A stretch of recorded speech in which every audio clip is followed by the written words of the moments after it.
subscribe. Today I am very excited to introduce you to the brand new Albaz storyline and support cards coming in Cyberstorm Access. Viewers of the channel will know that I've been on a huge journey with the deck starting from just the 3 structures, and I am very excited to get my hands on some of the new cards shown in this video, so let's get into it. Like for lore. Alright, we're coming out of the gate swinging with a card that ties everything together. Guiding Quem the Virtuous, of course, as a shiny secret rare, level 4 spellcaster tuner, which is important, and she's always treated as both Dogmatica and Despia cards. So you can search her off of something like Nadir's Servant, you can search her off of the effect of Despian Tragedy, and you can also summon her off of Branded Opening. This opens up some incredible lines of play that you'll definitely be seeing on the channel in the near future, but getting on with the effect, if this card is normal or special summoned, you can send one Fallen of Albaz or one card that mentions it from your deck to the graveyard. So you can send things like Tri-Brigade Mercurier, Blazing Cartesia the Virtuous, or even just Branded Fusion if you want to recur it with something like Branded Retribution. There is a lot of things you can do with this card,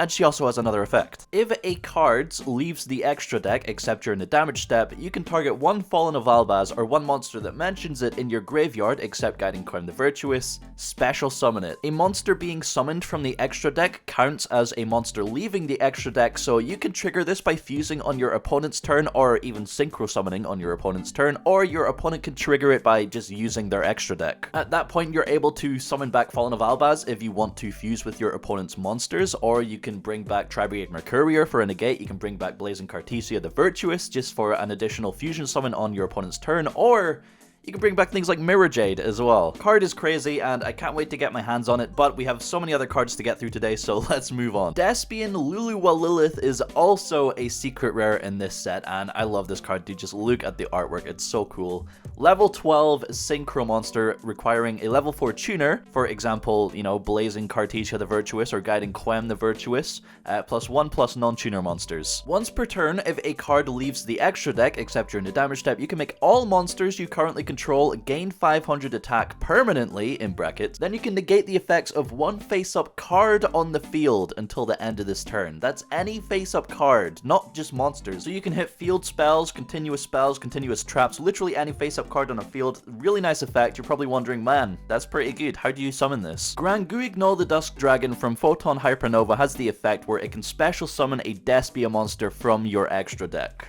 There you go. You can also just synchro summon it, but we'll get into that in a second. For now, let's move on to her next effect. During the end phase, if this card is in the graveyard because it was sent there this turn, you can special summon one light spellcaster monster from your hand or deck whose attack equals its own defense. So a neat little interaction you might be seeing with this card is Nadir's Servant, send it to the graveyard to, of course, get your search, and then in the end phase, you're also getting a special summon from the deck, and this is easy access to things like Blazing Cartesia and Guiding Quem as well. Now, you've heard me mention synchro summoning on your opponent's turn, and you've heard me mentioning synchro summoning for Despian Luluwa Lilith. That would be thanks to this common trap card, Etude of the Branded. This is a continuous trap, so you can place this in your spell and trap zone by the effect of the Bestial Lubellion, and during either player's turn, you can immediately after this effect resolves, synchro summon one synchro monster using monsters you control as material, including a dragon monster. So this gives what was originally just a fusion deck the opportunity to pivot into synchro summoning on your opponent's turn, and if you are playing a heavy sort of synchro bestial build, there's a lot of options you can go for. Of course, the Bestial Lubellion is level 8 and Guiding Quem the Virtuous is level 4, so those two right there is access to Despian Luluwa Lilith. However, most of the bestial monsters are level 6, so if you incorporate more of those into your deck, you then have easy access to level 10 synchros, for example Baron de Fleur, and a couple of extra cards that I will be revealing to you today. First though, Etude of the Branded also has an additional effect, and this is quite strong depending on the decks you find yourself playing against. So while you control a bestial monster,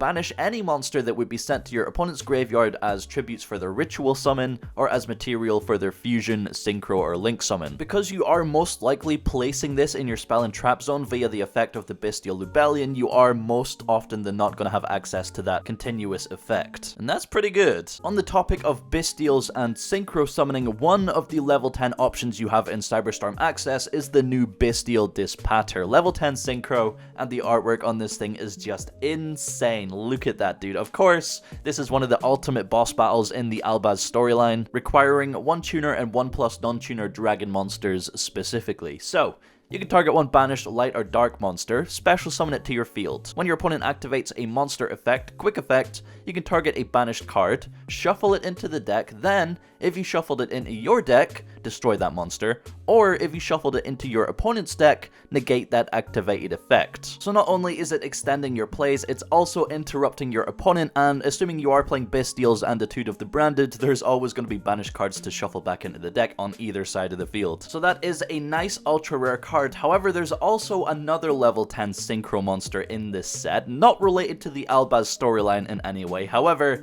it is synergizing with the effects that we are talking about here, and that is Chaos Angel Synchro Fiend Effect Monster, Secret Rare. Every time I read this card, it just gets better and better. So 1 tuner plus 1+ non-tuner light or dark monsters, and for this card Synchro Summon, you can treat any light or dark monster you control as a tuner. This is very easy to summon, and of course it has some very strong effects. If this card is special summoned, you can target one card on the field, banish it. That's not even a once per turn or anything. If you summon this card multiple times, you can banish multiple cards. But that's not all. This card also gains these effects based on the original attributes of materials used for its synchro summon. If you use a light monster, synchro monsters you control are unaffected by monster effects activated by your opponent. That's not just this monster, this is all synchro monsters you control. And if you use a dark material, monsters you control cannot be destroyed by battle. These are continuous effects on the Chaos Angel, so your opponent essentially has to deal with the Chaos Angel first to get rid of those effects on the other monsters. But with how easy this card is to summon using both materials, that is a huge problem for your opponent, and they have the rest of your field to worry about at the same time. Definitely going to be a very strong card going forward. However,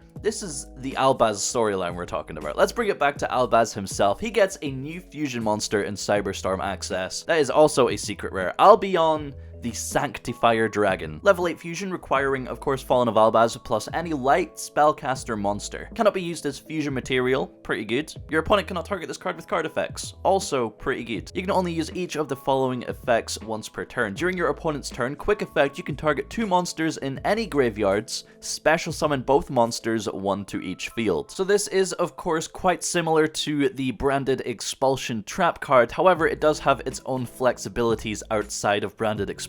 One of those being that you can special summon back fusion monsters with this card, allowing you to recur Mirror Jades and other monsters that you might have used in previous turns. It also doesn't require the tribute of a fusion monster as cost, so that's an additional benefit over branded Expulsion, but it can of course achieve that same sort of interruption where you're placing a body on your opponent's field. Albion the Sanctifier Dragon of course also has an additional effect, and that is quite crazy. If this card is in your graveyard, you can tribute 4 monsters, the 2 in the extra monster zones, and the 2 in the central main monster zones, and if you do, special summon this card. So definitely a very wacky effect that I would just love to see happen because it just sounds hilarious. Next up, we have a new common branded trap card, and that is Brightest Blazing Branded King. Now, when you read this thing, it sounds incredible, but there are things you have to consider. So, choose one fusion monster you control that mentions Fallen of Albaz as material, and negate the effects of all other face-up cards currently on the field until the end of this turn. This is good because it's just a blanket negate and can negate things like Evenly Matched and other things that would blow out your board. However, it's also negating the rest of your field as well. So if you have other monsters like Red Eyes Dark Dragoon, or if you have face-up continuous spells or traps, you know, like Etude of the Branded or Branded Lost, you're also going to be shutting off those. So it's definitely something you need to keep in mind and play around with. However, I think the real power of this card comes from its additional effect,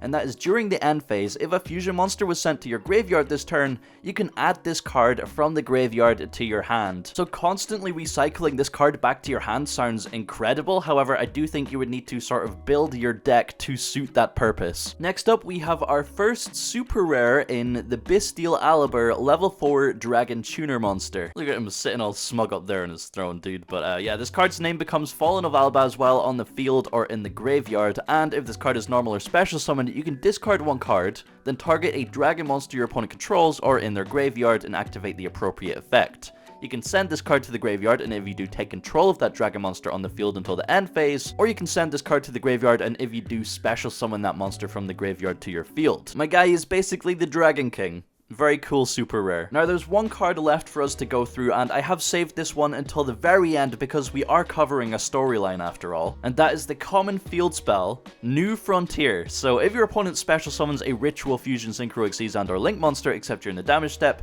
you can activate one of these effects. Add Fallen of Albaz or one monster that mentions it from your deck to your hand, or special summon one Fallen of Albaz or one monster that mentions it from your hand. So actually not a bad field spell whatsoever. However, the artwork is what matters here. We have a bunch of our favorite characters in the background there, with Kit waving off Albaz and Ecclesia as they jet off onto new adventures. Will we see them again? That is the question.